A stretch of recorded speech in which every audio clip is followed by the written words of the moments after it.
Hey, two birds, two bets. And of course, our favorite group, the crazy people. I read online the other day that 60% of all retirees that attempt to move abroad and make a go of it fail and go home. And I thought, no, that's not the right number. That's too big. And although I've seen my fair share of attrition here, I still thought, that's too much. So I researched it. I spent 2 or 3 hours online. I found 4 or 5 what I've considered to be credible sources, and it actually boiled down to a pretty big number, 30 to 40%. Now, there's a number of factors involved. Let's just take the low number. Let's take 30%. Let's just say that 10% come over here and they go home because they just flat out don't like it. They get here, they stay for a year or two, and they go, this isn't for me. I want to go back home. No harm, no foul. They tried. Boom. Away they go. So we're down to 20%. I would say 5% have to go home because of medical conditions. They've been diagnosed. I know a number of guys personally that loved it here and had to hang it up because they needed medical care with their insurance back in the States. And then there's 5% that leave because of things beyond their control. They don't want to leave, but there's been some sort of crisis in the family. There's a crisis with their business back home. And so they've got to bug out and go. I think that leaves us with about 10%. And my understanding is that 10% have to pack their bags, call it a day. They don't want to leave, but they have to leave because of mismanagement of their finances. So in this video, I'm going to tell you what I think is the number one reason that guys get into the quagmire of mismanaging their finances. And I think I understand and know and can share what a solution is to the problem. So here comes my little goofy video. Well, alrighty then. I don't think I would get any argument from anybody watching this little video that there is a crisis of masculinity within our culture. And that goes and permeates throughout the world, not just the United States. Men are in a state of decline. They don't feel like they have a place. And worse, they don't feel like they have a purpose, especially those of my generation. They are trying to figure out how to behave and trying to adapt and behave in a certain way just to be accepted. And it's developing some very, very, I think, toxic habits that are diminishing your ability to make intuitive and logical decisions. And so I promised in the introduction that I would tell you what I think the number one problem is amongst men these days.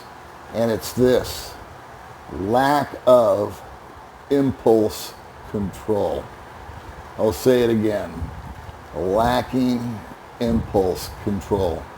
And that can go across the boards. It can be with food, it can be with drink, it can be with drugs, it can be with porn, it could be with anything and everything that you normally wouldn't indulge in or overindulge in, and yet you are. Because what's happened? You're craving that dopamine hit. You're craving that feeling of affirmation that you get from whatever behavior it is that you're doing, even though you know that it's probably not good for you. I have always known, although I have not always been able to apply this, that a logical decision is so much better than an emotional decision. What has that got to do with retirement in the Philippines? Unfortunately, I have some primary examples, and I promise I'm not going to name names, and I'm going to keep the circumstances as blurry as humanly possible. because I'm not here to put anybody that I know on the spot. These are guys that I have known. I've been here 7 years, and I've watched it over and over again. And to be perfectly fair, kids, I have been guilty of all of it myself. Lack of impulse control. When I first came over here, I made as many mistakes as you can make. Fortunately, I didn't do anything that was seriously damaging. I was able to see it, realize it for what it was. I've noticed other friends of mine have reacted the same way. They've screwed up in some way, shape, or form, and yet they recognized it for what it was. Maybe they talked it out with a friend. Maybe they just did a self-evaluation, and they were able to put the brakes on. Thank God. Unfortunately, there's that 5 to 10% of people that I know personally that were not able to control their impulses. And I think it stemmed from the lack of masculinity that people are feeling in the culture. There's a confusion, there's a general fog that's in the head. And when a man like myself or my friends come over here, we are inundated with all of these new things, these new elements in our life. And I have always preached for people to slow down. And I think that's sage advice. I don't like to give advice, but that's the one piece that I've preached over and over again. And you know what? I've had guys approach me, one just yesterday, and say, you know what, Paul? Man, I watched you for years, and I listened to what you said in your videos. And when I came over here, I knew it, and I knew you were right. And I watched other guys, and I knew they were right, and you guys were kind of giving the same sort of, tips and tricks and ways to navigate life over here and what basically not to do. And yet I went ahead and did it anyway and screwed myself. There has been, and that's because of impulse. They acted on impulse, and I totally get it.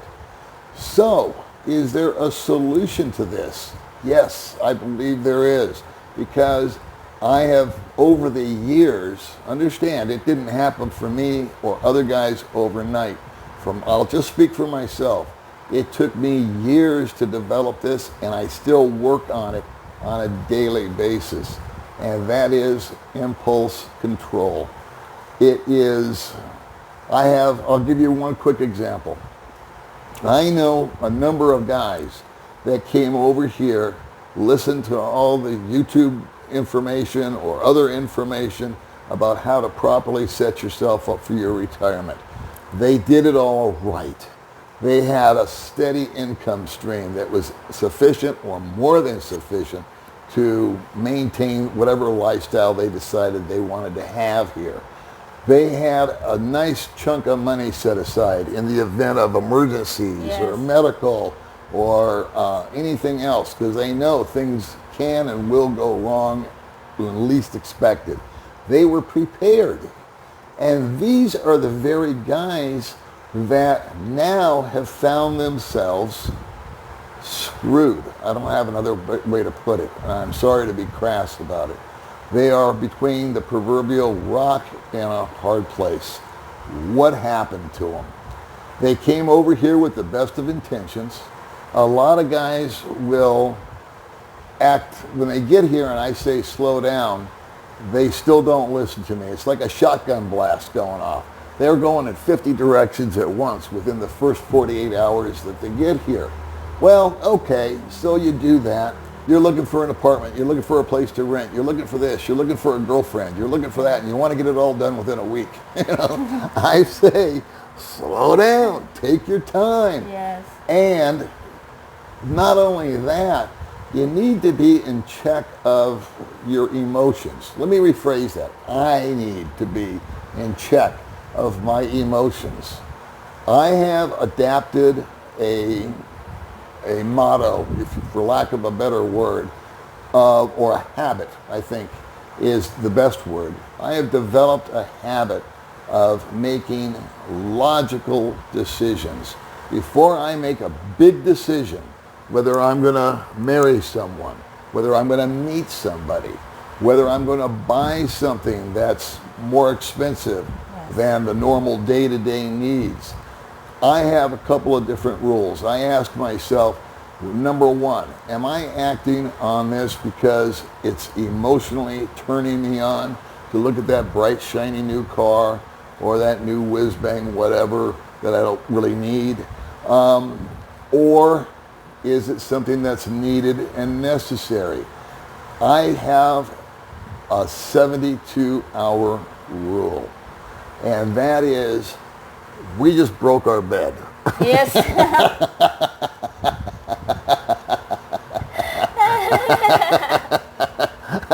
I didn't even know I was going to say that. It just came into my head. And we'll spare you the details as to how that happened. I'll leave it up to your imagination. If we were going to tell that story, we'd have to start a new channel. Anyway, believe it or not, it's not my bed. It's the landlord's bed. And so it broke 3 days ago. And I told you last night we're going to have to buy a new bed frame. Yes. Because I wanted to think it over. I said, what do I want to do this? I took the bed apart. Do we want to try to fix it? Do we want to try this? Do we want to bring her brother over, see if he can get this thing bolted back up? And I looked at it from this side, from that side, and I said, you know what? This is a need, and I can't fix it. It's going to be too much hassle.